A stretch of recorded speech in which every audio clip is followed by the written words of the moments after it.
24 hours until the trade deadline, we have news. 1 year and 2 days after the stunning move that sent 10-time All-Star Anthony Davis to Dallas, he is headed to the Washington Wizards, according to our senior insider, Charania. Chris Middleton is among the players headed to Texas. Shams, he is the busiest man in the business right now, and we get him for just a couple of minutes between calls. So, Shams, let's get right to it. How did this trade come together? Malika, the Washington Wizards seized an opportunity, and they clearly have stopped and ended their deconstruction period. But today, they were canvassing the league. Anthony Davis and Domantas Sabonis were atop their targets, and they had a window today to get AD, the future Hall of Fame big man, at the cost of 2 first-round picks, 3 seconds. But most importantly, they delivered Dallas a lot of flexibility moving forward. As our Bobby Marks said, they are now out of the aprons. They're out of the tax this year and moving forward, all to finally move forward with this organization 1 year after the Luka Doncic for AD trade. They're going to go all in and build around Cooper Flagg. Listen, we all know when Anthony Davis is healthy, he's one of the best big men in the league. It's just when he can get there, and we'll see if he can with the Wizards. But now you look at it. Anthony Davis-Trae Young, that's a devastating pick and roll duo. And then Alex Sarr has come on as one of the good young defensive big men. So you have a big men combination of Alex Sarr and Anthony Davis in that front court. This is a Wizards group that is turning the page and moving forward and is expected to have a high pick in this year's draft as well. Oh, and you have to imagine that Anthony Davis now gets to play his preferred position. He gets to be the 4 while Alex Sarr is the 5. Shams, I already see you working. You go. We'll see you back here in a little bit. But it is good to be back here with Brian Windhorst, Chiney Ogwumike, Bobby Marks, my man Mark Spears. Y'all are twinning over there with the glasses and the outfit. Yeah.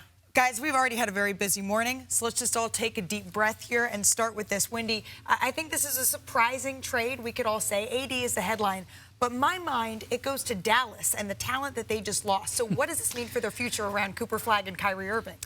The buy-sell here on the Luka Doncic trade, right, and then for later, is frankly a disaster. Okay, that is a disaster. The good news for Dallas is they have Cooper Flagg. Cooper Flagg looks spectacular. Focus on that. As Shams said, this is all about the price. The price for Anthony Davis is next to rock bottom. This is a glorified salary dump. But couldn't they have waited, and could his price have gone up? Could they have gotten more in return? I don't think so. Okay. I think they evaluated that the price for Anthony Davis is very low, and this is not an insult to Anthony Davis. This is just a reality. They did get 2 first-round picks in name, but the one pick is Oklahoma City's pick. That is very likely going to be the 30th pick in this year's draft. If they're passed by the Pistons, maybe 29th. The other pick that they got is top 20 protected 4 years from now. Okay, then the second-round picks. Basically, this was a salary dump, and Washington just couldn't say no to this. And so Washington is just doing something that is hard to do. They're going to be in a tank, and so I expect Anthony Davis to barely play at all this year, like Trae Young is going to play. And then as soon as Trae Young's going to play at all this year, they cannot, because their pick is top 8 protected. And as soon as they get that pick top 8 protected, they're going to flip the car around and say, okay, here we go. Let's go next year. We're going to go. Here comes Trae Young. Here comes Anthony Davis. They're going to be magically healthy, and they're going to have a nice high draft pick, and they're going to be ready to go. A new team has been unlocked. So this is sort of ideal for Washington, and this is kind of what Utah did yesterday. They're going to try to do the same flip as well. They're going to continue tanking and do the flip. That's ideally what you do, and that's what this trade deadline's been about. It's a bold strategy. I mean, I've been doing this for 30 years. I've never seen a team go out and trade for 2 all-stars who are injured to keep their own pick this year, and then basically flip that rebuild to next year and hit the ground running. Can you imagine a healthy Anthony Davis and Trae Young, and then getting a top 5 pick with already Alex Sarr and Bilal Coulibaly and Trey Johnson here? As Brian has said, it's pre-free agency, and I think for Dallas, listen, Dallas had 2 ways to go here. They could have gone the way of acquiring a long-term salary and spin the wheels competing for the play-in, or wipe it clean, build the roster on Cooper Flagg, build up their draft assets. As Brian said, you get out of the aprons here and you move forward with a lottery pick in June. I can't believe I'm going to say this, but I really want to focus on the Wizards. I want to focus on the Wizards here. We all know what is going on with Dallas. They're going to rebuild around Cooper Flagg. But for the Wizards, it finally seems like they have a sense of urgency to try to compete. And you're like, how do they normally get these types of all-stars? Well, they have to do moves like this to land these players. And unfortunately, sometimes they have injuries or they have deficiencies. But I do like the pairing. because Trae Young, we all know he can score, but also one of the best assisters in the NBA. And his biggest issue is defense. Having Anthony Davis behind him sort of masks that liability, and also he's a pick and pop big, so 1-2 punch, it's a good look. So what happens with Kyrie Irving now, right? Is he next? Right, that's the question. Doesn't look so. Okay. It's almost a year till he had his ACL injury, and I talked to his agent, Chiney Ogwumike, just a second ago. She said that Kyrie is just processing the changes, and he's still committed to Dallas. Source close to the Mavericks told me that they believe Kyrie is still committed to the Mavericks as well. Obviously, there's 24 hours to go. A lot could happen, but Kyrie's working out. Yeah. We'll see if he plays. Ms. Irving didn't give me any idea when he could be back. Okay. But in terms of his situation with Dallas now, They shouldn't he bring him hasn't back. asked out. They shouldn't bring him back. They shouldn't win. Yeah. Everybody should tank involved here. And quite frankly, they don't have to trade Kyrie because they've done the hard work. The biggest problem that Dallas had was they were looking at massive luxury tax payments for next year on a team that was no longer properly built. Right. They can bring Kyrie back next year, see how he does with Cooper Flag.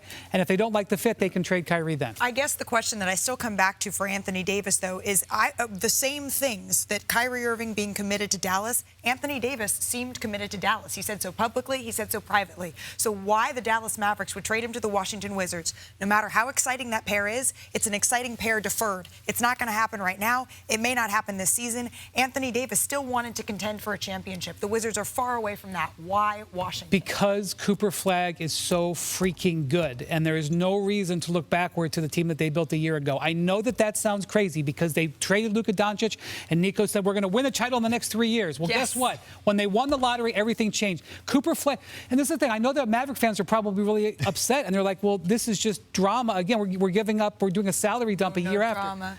But that you have Cooper Flag. Did you guys see what Cooper Flag's done in the last 3 years? Yes, we have. He's crushing it. Their future is so bright. The Wizards' future is so bright. Everybody be happy.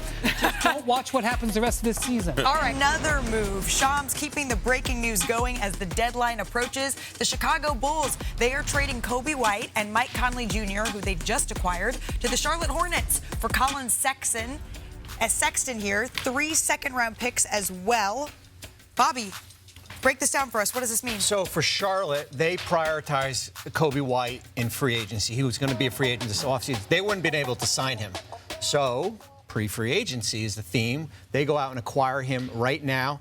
The hottest team in the NBA, 23-28. I'm not going to say this is for the playoff run, but I think this is more for a move to re-sign him in the offseason here, and you get rid of Collin Sexton, who's been good for them, and also you capitalize on trading some future picks down the road. Okay, so I don't know how many guards that the Bulls are going to trade for this week, but I'm not going to focus on that. I'm going to focus on this move for Charlotte. This is Charlotte also ramping up, okay? Yep. They aren't doing it in such a dramatic fashion like the Wizards and the Jazz are, but here are teams that have been at the bottom 4 years now. Utah, Washington, Charlotte, buying. And here they come, more for 2026-27, but Coby White is a spark plug. This guy can score, and of course, he's got North Carolina roots. Yeah. If you're a Tar Heel fan, you are excited to see Coby White come back and probably to be a Hornet for years into the future. We got news moving fast and furious here. Within the last 90 minutes, we have more for you because Oklahoma City solidified their shooting. Crazy. Jared McCain joining the Champs in exchange for one of their many, many, many picks. It's a late first rounder in this draft. The Thunder, they've been hopeful to get back to where he was, right, pre-meniscus tear. That's what they're looking for from Jared McCain when he was a Rookie of the Year frontrunner. But, Mark, the Thunder are the #1 team in the NBA. Why did they feel the need, do you think, to make this move? Well, SGA just got hurt, right? So let's see how late he's going to be out. It's not a great injury that he has. I don't think he turns around quick from that, so I guess that gives him some extra stability until he comes back. But McCain's a talent. You know, I was with the Sixers last night, and I'm in that locker room and saw all these guards. He was expendable. But when he was healthy last year, and I talked to their coach he was like, hey, he thought he was a starter until he got hurt. So that's a good pickup for the Thunder.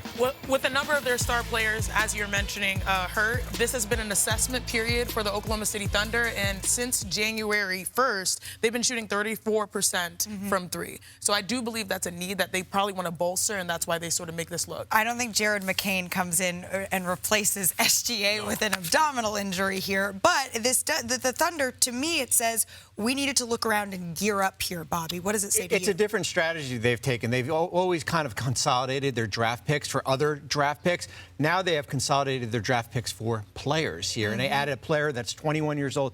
Here's an Oklahoma City team, never paid the luxury tax at all, 165 and 50 in the last 3 years, right? And now you add a 21-year-old McCain to this roster. And now they still have how many more picks? You've heard us talk about pre-agency. There's something else called the secondary draft. That's what this is. You take a player still on rookie contract, sort of draft him in this situation.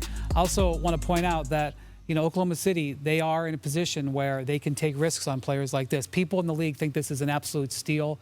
This is the Thunder doing the Thunder stuff again. Jimmy